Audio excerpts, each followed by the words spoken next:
안녕하세요. 전현진입니다. 이번 시간에는 척수 손상 환자 중에서 소아 환자 관련된 몇 가지 특이 사항 이런 것들을 언급하면서 어떤 것들을 조심해야 되는지 알아볼까 하는데요. 소아 환자에게서 척추 손상을 입는 경우는 성인에 비해 조금 떨어지지만 발생률은 떨어지지만요. 이 손상 환자가 척추 손상이 발생했을 때 소아에게 미치는 영향은 다른 연령대 환자보다는 더 크다라고 보여집니다. 왜냐면 이제 아시다시피 소아에서는 삶의 길이가 다른 연령대 성인이나 노인보다 훨씬 더 길기 때문에 척추 손상이 일어나게 되면 장애와 조금 이어질 가능성, 신경 손상 같은 경우 장애가 이어지는 경우가 많잖아요. 그래서 이 장애라든지 혹은 일상적인 삶을 영위하는데 조금 불편함을 줄 수 있는 상황들이 이 척추 손상 환자나 뇌 손상 환자에서 자주 발생하기 때문에 잘 알고 계시면 당연히 좋겠죠.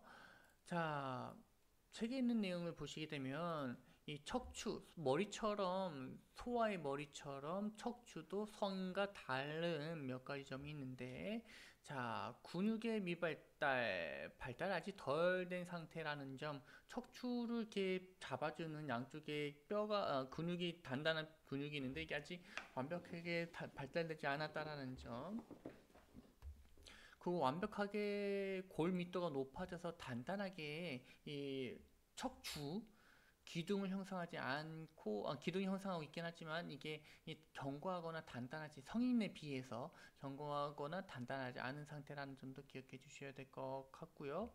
그리고 이제 관절이 이 얇고 수평으로 향해 있기 때문에 이렇게 되어져 있기 때문에 성인 같은 경우에는 이렇게 되어져 있잖아요. 조금 더 몸체가 크고 좀 더 이렇게 각이 되어져 있죠. 이렇게 조금 제가 그림을 잘못 그려서 그런데 뒤쪽이 조금 더 이렇게 넓어져 있습니다.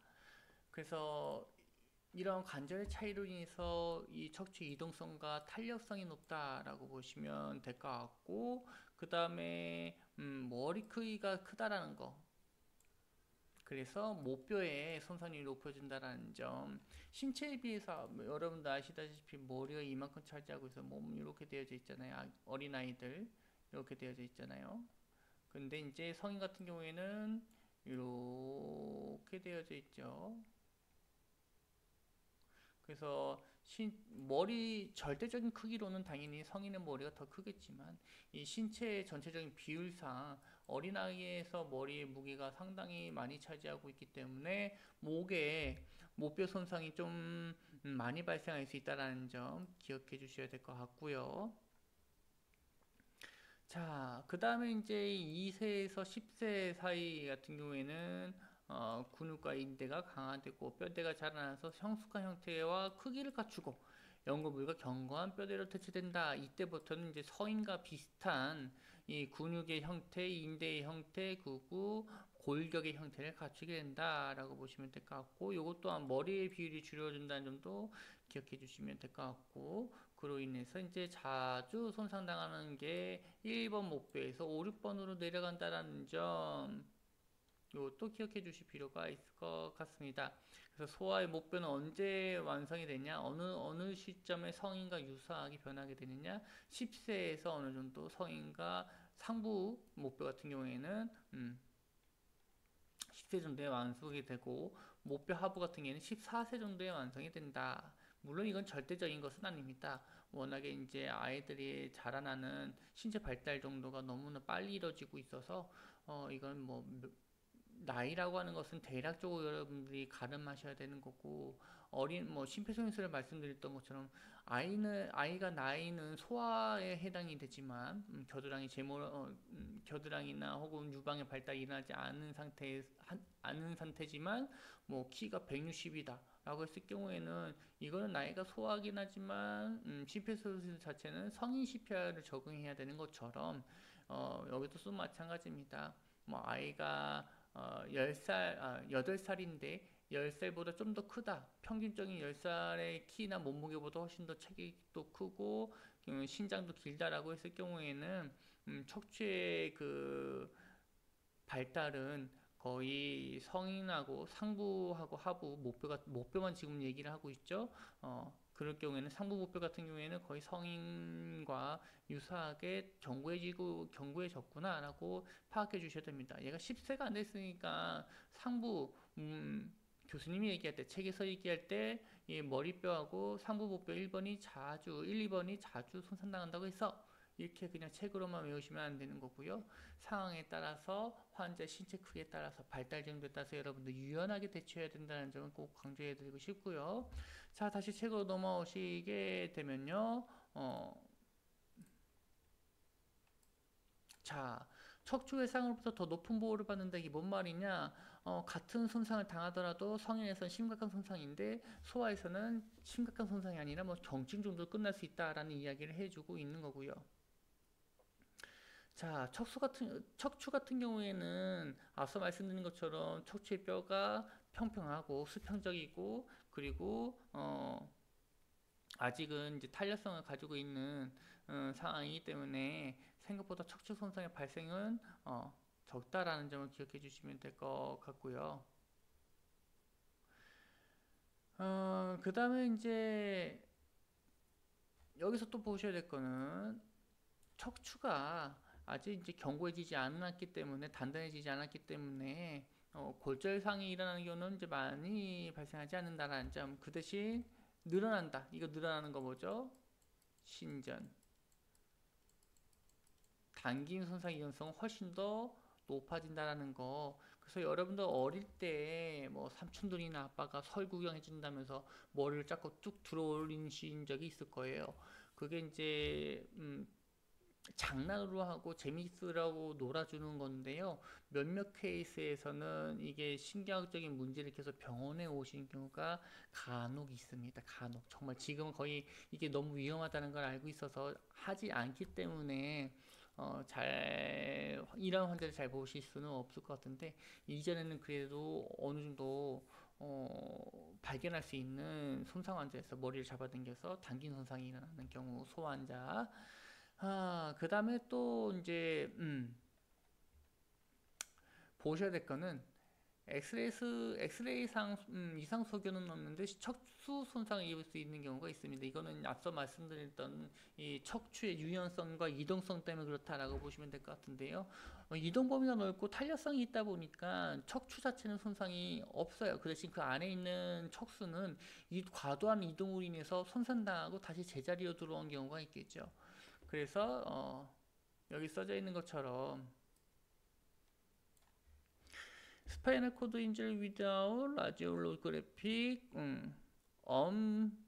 abnormality라는 이러한 용어를 쓰는데요. 너무 어렵죠? 영문 단어. 여기서 그래서 이제 영문 단어를 다 앞글자만 떼서 이야기를 하고 있는데 솔직히 이거는 뭐 여러분들에게 중요한 내용은 아닙니다. 방사선 진단이 필요한 거니까 의료기관 내에서 이제 신경학 전문의 신경외과 전문의가 확인을 하는 사항이 될 것 같고요. 그 다음에 여기서 설명을 해주고 있는 거 앞서 얘기했었죠. 했던 내용이 계속 반복되고 있습니다. 이동성과 탄력성이 높다라는 것, 그것을 바탕으로 위 내용들이 다 그 내용을 기반으로 이런 추가적인 설명을 책에서 하고 있는 거고요. 이동성과 탄력성이 높으니 척추 손상은 눈에 보이지 않는데 실질적으로는 척수 손상은 있더라. 뭐 이런 것들이라고 보시면 될 것 같고요. 자, 그 다음에 이제 얼굴, 머리, 목, 척추의 척수 손상이라고 써져 있는데 우리가 가장 중요하게 여겨야 되는 뇌 손상과 중추신경계 뇌와 척수의 손상과 관련된 내용들은 마무리 지었기 때문에 이제 조금 뭐라고 해야 될지 좀 중증도가 낮아지는 상황이라고 볼 수 있겠죠. 자, 첫 번째 있는 것이 머리 덮개 손상입니다. 스칼프. 스칼프는 여러분도 아시다시피 이 5가지의 층으로 되어져 있고요. 여기에 머리 덮개, 두피 같은 경우에 여러분들이 중요하게 보셔야 될 게 뭐냐면 혈관이 매우 많다라는 거. 그래서 왜 체온 보존을 위해서 모자를 겨울철에 이제 모자를 많이 쓰시잖아요. 그런 것들이 이제 혈관을 통해서 방출되는 복사열로 계속적으로 체온을 뺏기는 일을 막기 위해서 모자를 쓴 거거든요.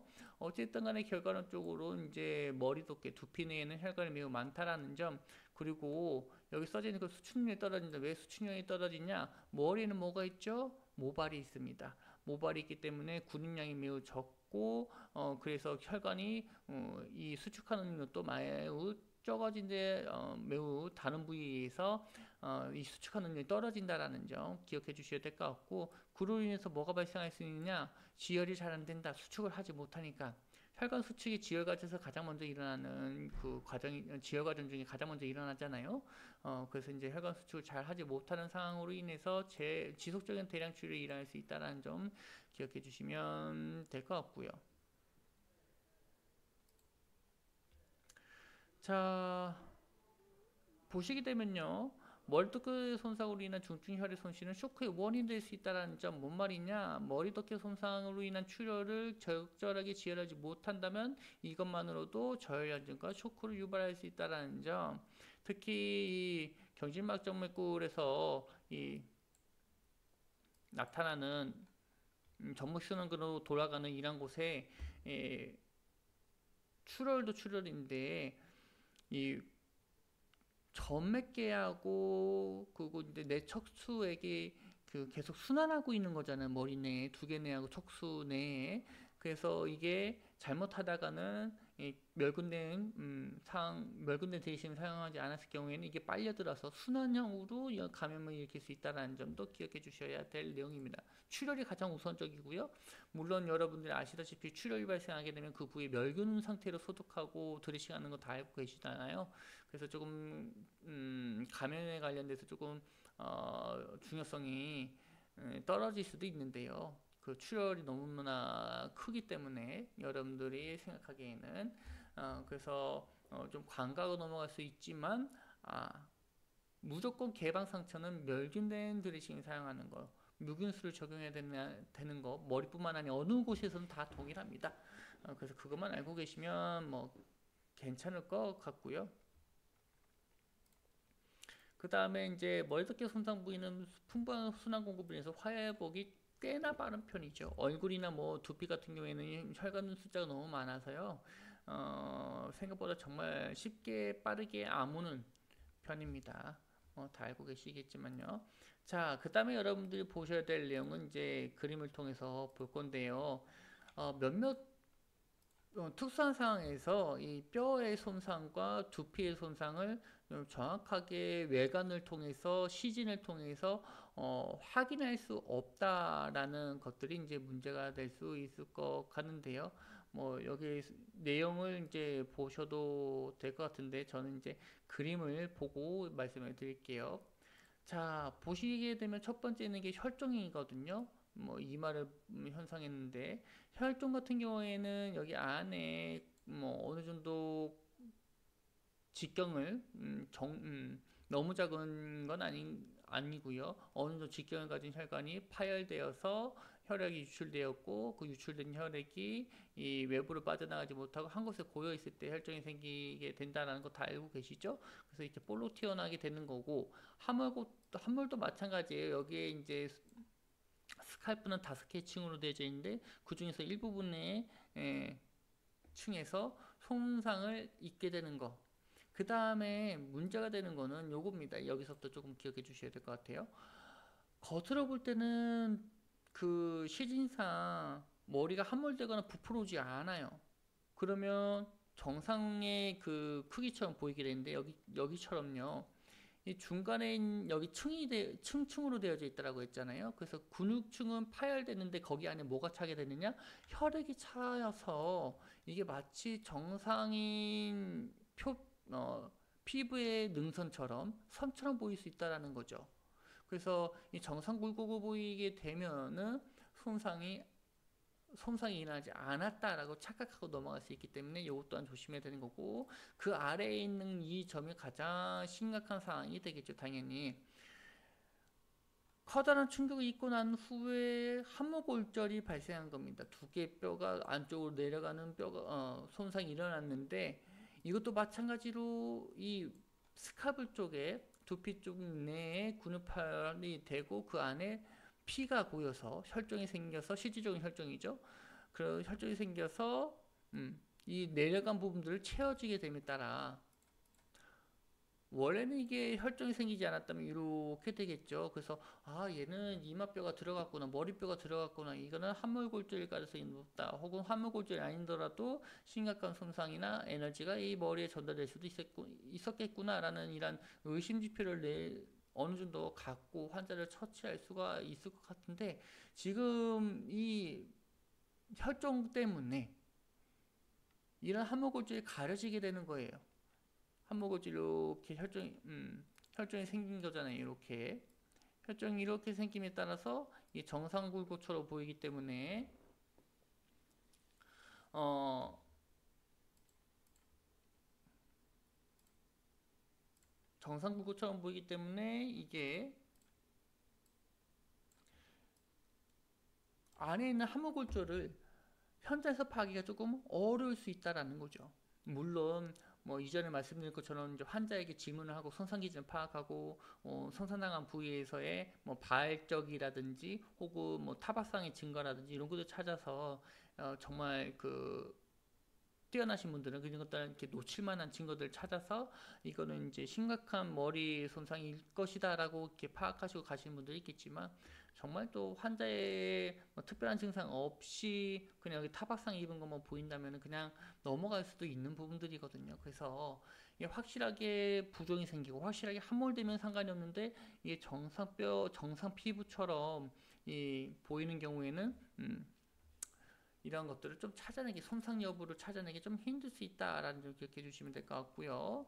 자, 그 다음에 보셔야 될 것이 이제 피부의 박리 손상, 어버전을 이야기하고 있는데, 여기 보셔야 될 게 성근 조직입니다. 성근 조직. 그러니까 두피가 머리뼈에 붙어 있는데 그게 생각보다 단단하게 붙어 있지는 않아요. 그래서 비껴서 맞는 경우에는 두피가 발라당 벗겨질 수가 있죠. 그래서 이제 그로 인해서 이렇게 판 자체가, 스카프 판 자체가 떨어져 나가는 상황이 일어날 수 있겠다라고 보시면 될 것 같고, 이런 경우에는 이제 문제가 되는 것이 지혈이 되지 않으면 손상맥 중증 감염과 상당한 출혈을 유발할 수 있다는 점. 그러니까 떨어져 나간 걸 다시 덮으라는 이야기가 되겠죠. 빨리 덮어서 지혈시켜야 된다라는 거 기억해 주시면 될 것 같고, 자, 머리뼈 손상이 있습니다. 머리뼈 손상 같은 경우에는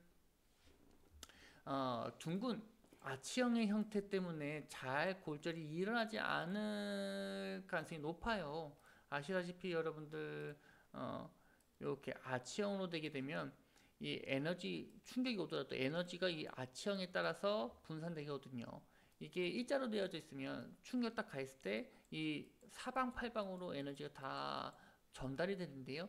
둥글게 되게 되면 이 아치형을 띠는 경우에는 아시는 것처럼, 말씀드린 것처럼 이 에너지를 어느 정도 바깥쪽으로 집중되지 않고, 한 곳에 집중되지 않고 이 주변 신체 부분으로 전달을 해서 에너지를 어느 정도 흡수할 수 있는 상황이 되는 거죠.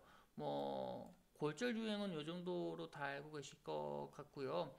가장 얇고 때문에 가장 쉽게 부러지는 뼈는 간자뼈, 옆머리에 있는 뼈가 가장 쉽게 된다, 뼈가 잘 부러진다는 점 기억해 주시면 될 것 같고, 자, 내부의 손상, 머리뼈 내부 손상이라 하게 되면 뭐가 될까요? 뇌가 되겠죠. 뇌나 혈관 손상이 없는 경우, 혈관 손상은 이제 혈종 때문에 그렇죠. 혈종이 또 두 개나 어울리는 원인으로 작용하니까요. 이 두 가지가 없을 경우에는 단순하게 머리뼈가 부러진 것 자체만으로는 환자가 중증도가 높아지지 않는다는 점, 심각한 손상은 아니라는 점을 기억해 주실 필요가 있을 것 같고요. 그 다음에 함목골절이 있는데, 함목골절은 아시다시피 밑으로 내려간 거예요. 뼈가. 그렇기 때문에 밑으로 내려가게 되면 뼈 밑에 뭐가 있죠? 뇌가 있죠. 뇌가 압박받고 있는 상황이기 때문에 함목골절 같은 경우에는 무조건적으로 내부 손상의 가능성이 엄청나게 높다라고 보시면 될 것 같고요. 분쇄골절 같은 경우도 마찬가지인데, 분쇄골절은 뼈가 완벽하게 우스러진 상황이잖아요. 뼈가 우스러졌다는 소리는 그만큼 강력한 힘이 발생했다는 증거기도 하고, 하나의 증거기도 하고, 그게 아니더라도 분쇄골절이 발생하게 되면 뼈 조각이 하나하나씩 조금씩 떨어져 나간 거잖아요. 이 떨어져 나간 골편이 이 뇌에 상처를 줄 수 있다는 점도 기억해 주셔야 될 것 같습니다. 그리고 그 외적으로 머리뼈 골절 없이 중증의 외상선 뇌 손상이 발생할 수 있다는 점도 기억해 주셔야 될 내용이고요. 머리뼈 골절이 있는데 뇌 손상이 없는 경우도 있고, 머리뼈 골절은 없는데 뇌 손상이 있는 경우도 있다. 이 점을 여러분들이 꼭 기억해 주셔야 될 것 같고요. 그 다음에 이제 하나의 특별한 유형이 뭐가 있느냐, 뇌바닥 골절입니다. 뇌바닥 골절, 아시다시피 이제 뇌를 받쳐주고 있는 부분이라고 보시면 될 것 같고, 이 부위는 앞서 얘기했던 것처럼 여러 가지 신경들이 지나가기 때문에 구멍들이 많고, 이게 마치 이제 그 과일 갈거나는 채판 같은 거 있잖아요. 채판처럼 이렇게 조금 거치면을, 이런 그 구멍들 때문에 거치면을 가지고 있다라고 이전에 설명을 드렸던 것 같고요. 여기 보시게 되면요, 뇌바닥 골절 같은 경우에는 이러한 것들이 겹쳐져 있기 때문에 조금 이 아치형처럼 매끈하게 단단하게 되어져 있지 않고, 여러 가지 굴곡되어져 있고, 모양이 조금 어느 부위는 두껍고 어느 부위는 얇고 뭐 이렇게 되어져 있거든요. 그래서 이제 이러한 부분들로 인해서 구멍들이 여러 가지 있다는 것에, 이런 약점 때문에 뇌바닥 골절이 쉽게 발생할 수 있다라고 보시면 될 것 같고요. 뇌바닥 골절과 관련된 내용들은 뒤쪽에서 다시 한번 언급을 해 드릴 거고, 이제 뇌바닥 발전 관련돼서 이제 중요한 거는 배틀중후하고 이제 라쿠나이라는 점인데, 요거를 기억해 주셔야 될 것 같은데요. 뇌바닥 골절이 일어나고 난 후에 그 피가 혈액이 고이잖아요. 누워 있을 경우에는 머리 뒤쪽으로 혈액이 흐르기 때문에 이 유양돌기에 혈액이 차서 그 부분이 이제 펴렇게 검푸렇게 번하는 경우가 있고, 눈에 혈액이 차는 경우에는 눈 안아 주변에 혈액이 고여서 너구리 눈처럼, 팬다처럼 보이는 경우가 있다라는 점 기억해 주실 필요가 있을 것 같고, 그 다음에 이제 머리뼈 골절과 관련된 이제 다양한 형태에 대해서 이야기를 해볼까 하는데요. 이전에 설명은 다 했습니다. 자, 선상골절 같은 경우에는 금만, 우리 왜 가끔씩 뼈에 금 같다라는 말 하잖아요. 그 상태입니다. 특별하게 뼈가 이탈되거나 제자리에서 이탈되거나 혹은 움직임이 없는 상태고요.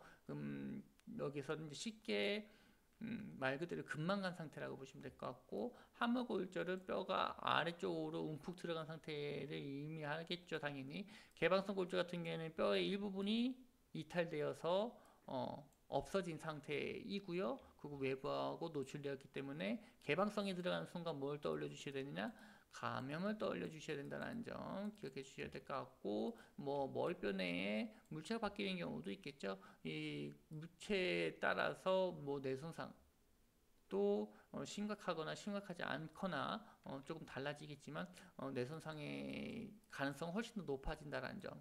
뇌손상의 가능성, 내부성의 가능성, 뇌손상의 가능성이 높다는 거. 얘는 뇌손상의 가능성은 있지만 무조건적인 뭐 높진 않겠죠. 뇌손상의 가능성이 다른 이 함몰골절이나 이 박혀있는 물체라든지 개방성이라든지 이런 거에 비해서는요. 자, 그 다음에 여러분들이 이제 아까 전에 얘기했던 뇌바닥 골절 시에 배틀증후하고 라코나이스에 관련된 내용들을 했었는데요. 같은 경우에는 피가 고여야 되기 때문에 시간을 어느 정도 기다려야 됩니다. 그러니까 뇌바닥 골절이 있는다고 해서 현장에 딱 사고 나고 난 후에 현장에 바로 도착했는데 여러분들이 라코나이즈랑 배틀증후를 봤다? 그러면 그 이 사고로 인해서 그런 것보다는 이전에 생겼을 가능성이 높습니다. 그래서 여기 써져 있는 것처럼 현장에 도착하기 전에 뭐 나타날 수도 있겠지만요. 나타날 수도 있겠지만 출혈량이 많은 경우에는 대부분은 여러분들 뭐 4분 만에 도착했다, 뭐 8분 만에 도착했다, 그런데 뭐 배터 중앙 러커나이즈가 있다라고 했을 경우에는 그건 뭐 출혈량이 많거나 혹은 이전에 다른 문제가 있었거나 이런 가능성이 높습니다. 그 네바다 골절 같은 경우는요, 여기에 이제 뇌와 신체 외부 사이에 개발성 손상을 유발할 수 있다라는 거. 그로 인해서 뭐가 발생하느냐? 뇌척수액이 코나 외도로 흘러나오게 되고, 그로 인해 이 흘러나오는 액체를 따라서 역으로 마치 이제 물고기가 물살에 가로질러서 역으로 올라가는 것처럼 바이러스나 세균들이 이 흘러나오는 뇌척수액을 역으로 올라가가지고 이 감염을 시킬 수 있겠다라고 보시면 될 것 같고요. 그리고 뭐 여기에 있는 뇌척수액 이탈 같은 경우에는 뇌압 상승을 어느 정도 뇌척수액 이탈이 되면 뇌 상승을 어느 정도 감소시킬 수 있겠죠. 여기서는 반대로 이야기했는데 뇌압이 높아지게 되면 뇌척수액이 점점 빠르게 유출되겠죠. 이 책대로의 이야기를 하게 되면요. 여기서 보셔야 될 거는 뇌척수액 빠지면 당연히 뭐라고 그랬죠? 뇌압이 떨어진다라고 했죠. 그래서 뇌압 상승, 두개 뇌압 상승을 어느 정도 막아줄 수 있다라는 점. 여기서 써주고 있는 내용들은 뭐 뇌실에서 뇌척수액을 만들고 있기 때문에 특별하게 뇌척수액이 많이 빠진다고 해서 크게 걱정할 일은 없다라는 점을 이야기를 해주고 있는 겁니다. 왜냐하면 이 뒤쪽에 처치에 대해서 말씀드리겠지만 뇌척수액이 흘러나온 경우에는 패킹을 하지 않거든요. 그래서 여러분들이 이런 것들 좀 기억해 주시면 될 것 같고요. 여기에 이제 할로 사인이라든지 타겟 사인이라는 것이 있는데요. 뭐 더블리 사인이라고도 얘기를 하고요. 이렇게 여기는 빨간색이고 여기는 꺼지에 닿아서 그냥 물이 적신 이렇게 모양으로 되거든요. 그래서 링이 두 개 달아서 더블링 테스트 혹은 뭐 관역 징후 같은 경우도 마찬가지로 관역이 이렇게 되어져 있잖아요. 뭐 여러 가지 원으로 되어져 있잖아요. 그래서 이렇게 되는데 여기 있으면 이제 양성 반응이라고 보시면 될 것 같아요. 더블링 테스트 하게 되면요. 그래서 이와 관련된 내용들이 쭉 써져 있는데 여기 이제 문제가 되는 거는 코하고 귀에서 이 더블링 테스트를 하는데 뇌척수액이 흘러나와서 더블링 테스트를 하는데 만약에 이제 눈물, 콧물, 침 같은 액체가 섞여서 이런 반응이 나타날 수 있다는 뇌척수액이 아니라 그래서 이제 어디서 많이 확인하느냐? 귀에서 흐르는 뇌척수액으로 평가하는 것이 가장 그 신뢰도가 높다라고 보시면 되겠죠. 왜냐하면 코처럼 점막이 있거나 콧물이 섞여 있거나 눈물이 섞일 가능성은 거의 없기 때문에 많이 없기 때문에 그렇다라고 보시면 될 것 같고요. 그 다음에 이제 탄환과 그 관통상 관련된 내용들이 있는데 총상과 관련된 내용들이 있는데요. 총상 같은 경우에는 이 분쇄골절을 일으킬 가능성이 높고 파편이 안쪽으로 이동하게 되는 경우가 많겠죠. 그리고 이제 사출과 형성되면서 2차 골절이 발생하는 경우도 있고요. 뭐 아시는 것처럼 이 관통상에 의해서 뇌손상이 매우 심하게 발생하는 것, 특히 이 총상 같은 경우에는. 그 다음에 여러분들이 조금 더 기억해 주셔야 될 건 이제 압력파가 있죠. 압력파 같은 경우에는 내부에 갇혀서 더욱더 이 압력이 높아진다라는 점. 이 둥그란 머리 내에 총이 이렇게 딱 지나갔을 때 이 총이 지나가면서 이 주변에 이 뱅글뱅글 돌아가는 이 회전력에 의해서 압력파를 형성시키게 되는데 이 압력파가 이 주변을 총알보다 더 큰 범위 압력파가 생기기 때문에 주변 조직까지 완벽하게 파괴를 시키면서 이 압력파잖아요. 이 압력을 추가적으로 증대시킬 수 있다는 점 좀 기억해 주셔야 될 것 같고요. 뭐 그 다음에 이제 머리뼈 파열각의 외축으로 폭발할 수도 있다라는 말이 있는데 이거는 이제 마치 머리가 여기 설명을 해주는 것처럼 사입구는 괜찮은데 바깥쪽으로 사출구 같은 경우에 이제 압력이 높아짐에 따라서 펑하고 이제 총알이 바깥으로 나갈 때 폭발하는 것처럼 깨질 수가 있습니다. 머리가 손상 나갈 수 있습니다. 그렇게 이해해 주시면 될 것 같고요. 그 다음에 이제 여러분들이 보셔야 될 거는 사선으로 들어왔을 때 머리뼈가 이렇게 있는데 총알이 이렇게 들어온다.